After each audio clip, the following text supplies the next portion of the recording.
letak kat dalam kuil pula. Tak boleh tuan. Nabi tak ajar macam tu. Kita kena tanya balik siapa.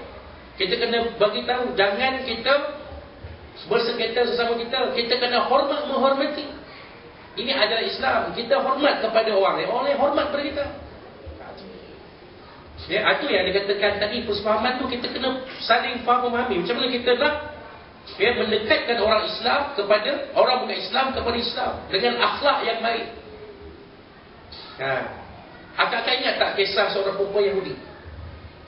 Makcik tua Yahudi. Kan, bila Nabi lalu depan rumah kan, makcik tu mengutuk ya. Dia kutuk Nabi, dia kutuk. Dia kata ni yang bangang lah, bodoh lah, bega. Kalau bersembilan, bega tu saya habis bodoh. Bega, bangang, bega. Kan? Nabi lalu je bangang, bega. Besok Nabi lalu je bangang, bega. Dia kutuk aja. Ini anak haram, anak sial, anak babi, semua kutuk. Bahasa dia lah. Kalau terjemah bahasa Melayu, betul lah dia. Nabi buat tak tahu, Nabi senyum aja. Nabi buat tak tahu je. Nabi buat dek aja. Tak ada Nabi marah. Cuba kalau kita, tuan-tuan, ada makcik tu kutuk-kutuk, kita macam kita buat tahu tau. Makcik jangan cakap banyak sangat, jangan culpa sangat. Kena 3 hari kena kutuk tu, siap lah. Memang kena balik dengan botol lah. Itu kita dah tuan. Nabi senyum buat tak tahu je. Satu hari Nabi lalu, orang tu tak ada depan rumah. Lalu 2-3 hari tengok tak ada kat rumah. Nabi tanya berjiran, makcik, orang tua ni mana orang tua ni? Ya Rasulullah, orang tua ni sakit dah 3 hari ya Rasulullah. Nabi pergi ziarah perempuan Yahudi tu. Pergi ziarah, makcik, apa khabar makcik? Menangis orang tua tu. Makcik ya Rasul, Imam Muhammad, tamal makcik, minta amal lah makcik.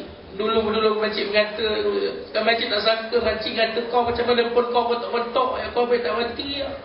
Kau diam je, makcik pun rasa bersalah, makcik tak banyak lah. Tak apa makcik nak baca, saya ni apa ya. Maka perempuan Yahudi ni, apa kata dia? Ya Muhammad, dengar apa aku nak cakap. Asyhadu an la ilaha illallah wa asyhadu anna Muhammad Rasulullah. Tu orang masuk Islam. Tu akhlak kita. Kalau kita orang Islam ni akhlak macam Nabi SAW, saya ingat token-token kita masuk Islam lama dah. Betul. Token-token Cina kita. Sebab itulah kita nak tarik, kita nak kembalikan balik ke agama Islam ni. Tak ada shortcut, melainkan kita kembali kepada ajaran Nabi SAW dalam kehidupan kita. Dalam kehidupan kita, daripada mula bangun sampailah ke akhir hari, sampailah kita nak tidur, kita kembali kepada ajaran Nabi SAW.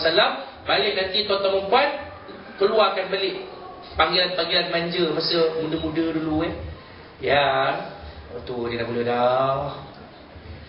Ya, tu dia dah mula dah. Dia dah mula mengadah dah. Kan, yang mesti pula Abang Lola. Hai maknya, betul-betul terbiak ke? Tak apa, kita keluarkan balik untuk menyeratkan hubungan dalam rumah tangga kita. Pada anak-anak kita pun begitu, pada jiran-jiran kita pun begitu. Nabi SAW kata, ya, Mazala Jibril yusini bil jari hatta zantu anna sawadisu. Jibril selalu nasihatkan aku tentang nak buat baik dengan jiran. Sampai puasa aku dengan jiran itu boleh pusaka hari. Sampai macam tu lah. Sebaik dengan jiran kita. Kalau jiran kita balik kampung, tolong tengokkan rumah dia. Kalau jiran kita keluar lebih daripada 3 hari, tolong tengokkan rumah dia. Kalau boleh, lagi tahu Cik Bahar telefon MPV akan orang pusing. Itu dia jaga keselamatan. Kita jadi jiran yang prihatin. Ini dia tuan-tuan. Ya. Barulah kita boleh hidup bahagia di alam dunia ini. Ya, bersama-sama kita mengamalkan ajaran Nabi SAW. Bukan pada hari ini saja kita beramal ajaran Nabi, tapi pada setiap ketika dan setiap masa. Daripada kita mengaku mula-mula akhir balik, sampailah kepada kita kembali kepada Allah Subhanahu Wa Taala.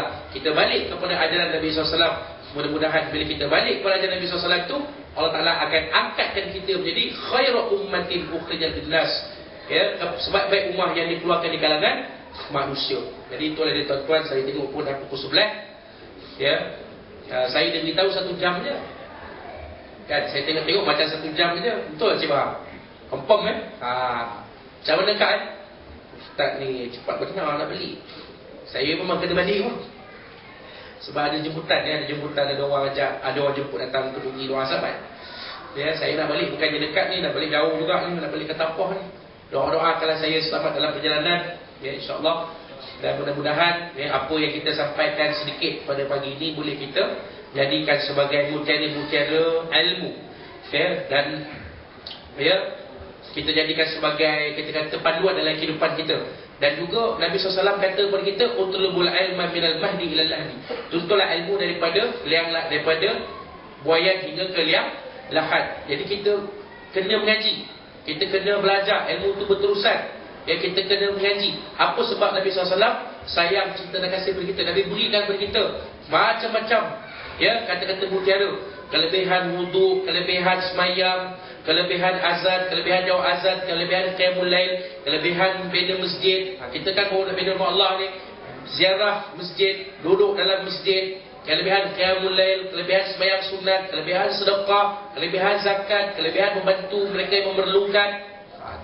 Ya, banyak dalam mutiara-mutiara hadis yang Nabi SAW berikan kepada kita, turunkan kepada kita, disusun oleh seorang ulama Mekah namanya Al-Malum Syekh Muhammad Alawi Al-Malik Al-Asani rahimahullah ta'ala. Ada bukunya saya bawa di sini, ada buku dalam Keistimewaan Umat Muhammad SAW. Harga RM10 sahaja, jilid 1, dan dijual di Perak hampir 1000 naskah di Perak sahaja. Di tempat saya mengajar daripada Gopeng sampai ke Bidor, hampir 1000 naskah. Kemudian ni siri 2, jadi 2 siri.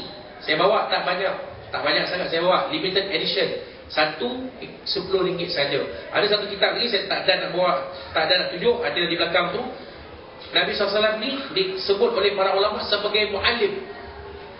Ya, mu'allim, orang yang mendidik dan membimbing manusia ke arah akhlak yang terpuji.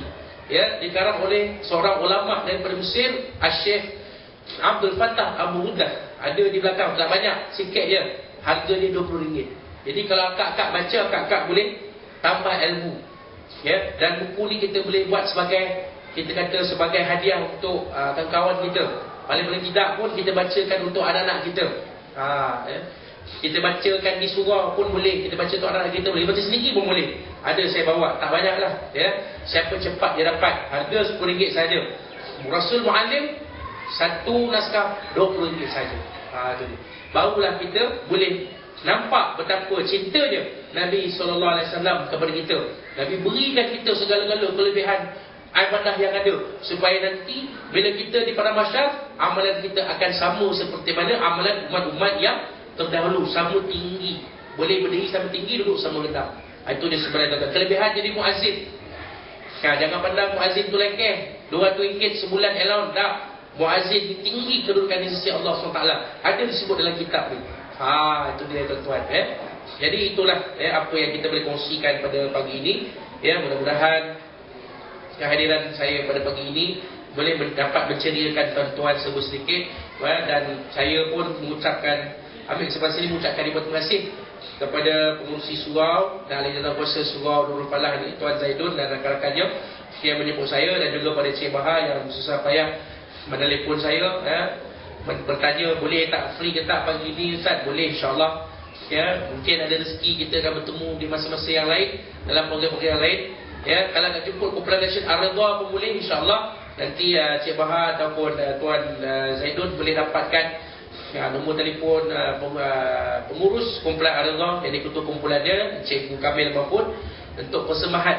Mana tahu kalau kami boleh buat persembahan bersama dengan kumpulan kompak tadi. InsyaAllah, mudah-mudahan pada rezeki, ya, kita bertemu lagi seperti mana yang disebut oleh orang tua. Kalau ada sumur di ladang, boleh saya tumpang mandi. Kalau ada umur yang panjang, insyaAllah kita akan bertemu lagi. Tuai pagi antara masak, esok jangan layu-layuan. Intai-intailah Ustaz Azmi antara nampak, esok jangan rindu-rinduan. Wallahu subhanahu wa ta'ala fikum. Aqulu qawli hadza astaghfiru azim li wa lakum wa lisa'iril muslimin wal muslimat wal mu'minin wal mu'minat fastaghfiruh innahu huwal ghafurur rahim. Wa billahi wa taufiq. Wassalamu alaikum warahmatullahi wabarakatuh. Masjid Wul. Setinggi-tinggi penghargaan diucapkan kepada Ustaz Muhammad Azmi atas ceramah yang telah disampaikan oleh beliau tadi. Semoga kita dapat mengambil iktibar dan pengajaran dari